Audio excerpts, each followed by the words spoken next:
Une innovation sociale, c'est la mise en œuvre de nouveaux produits, de nouveaux procédés, de nouvelles façons de faire ou même de structures qui permettent de répondre plus adéquatement à un besoin social et qui peut avoir un impact sur l'ensemble de la collectivité.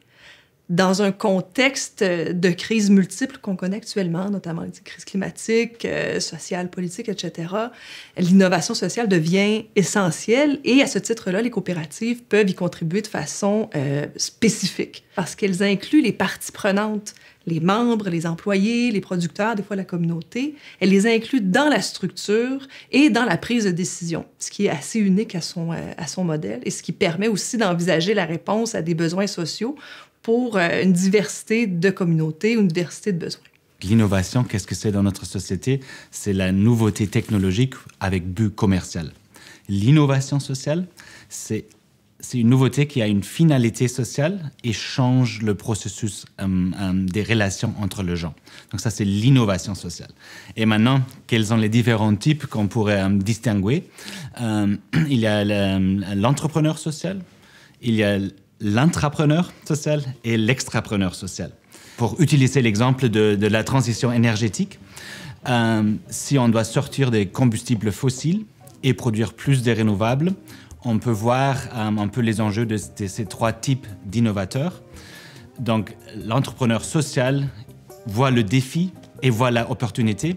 Donc, il crée une coop énergétique, éolienne, solaire, hydro, la liste est longue. Et ça, c'est une des grandes dynamiques à travers le monde du mouvement coopératif. Puis, il y a des organisations qui existent déjà, et ils voient le défi et ils se demandent qu'est-ce que nous, on peut faire à l'interne pour réagir à ce défi. Donc, peut-être on peut construire une éolienne sur notre territoire et lancer les processus à l'interne.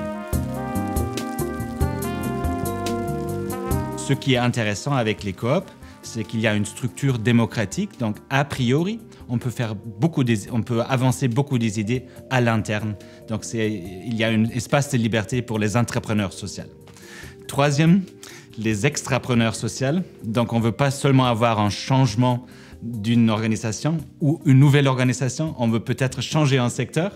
Et donc là, on a besoin des gens qui ont des compétences relationnelles entre les différentes organisations pour vraiment changer un secteur ou même une industrie. Ce qui est intéressant, encore une fois, par rapport aux coopératives, c'est le rôle des intermédiaires et des fédérations coopératives pour un peu aider avec ce processus-là.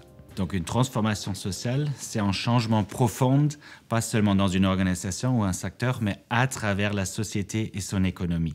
Historiquement, c'est la révolution industrielle. Aujourd'hui, c'est la transformation numérique. Les coopératives, comme organisation, constituent une innovation sociale. Pour participer à une transformation sociale, ça prend une mise en commun aussi de ces différentes innovations sociales. On a des exemples de ça et ça part toujours de la prise en charge locale et collective qui permet éventuellement une forme de résilience des communautés, une transformation à plus large échelle. Cette mise en commun, ça se fait notamment par le biais de réseaux de fédérations de coopératives.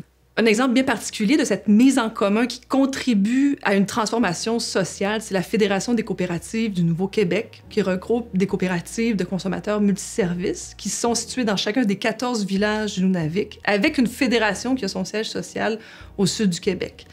Ces 14 coopératives ont contribué à briser le monopole qu'avait la compagnie La Baie du Son et à s'affranchir aussi d'une forme d'influence qu'avait l'État fédéral et provincial à cette époque-là. Aujourd'hui, tout le monde s'entend pour dire que le réseau coopératif Inuit a été essentiel pour la reprise en charge du développement économique, social et la préservation identitaire et culturelle de ces communautés Inuit.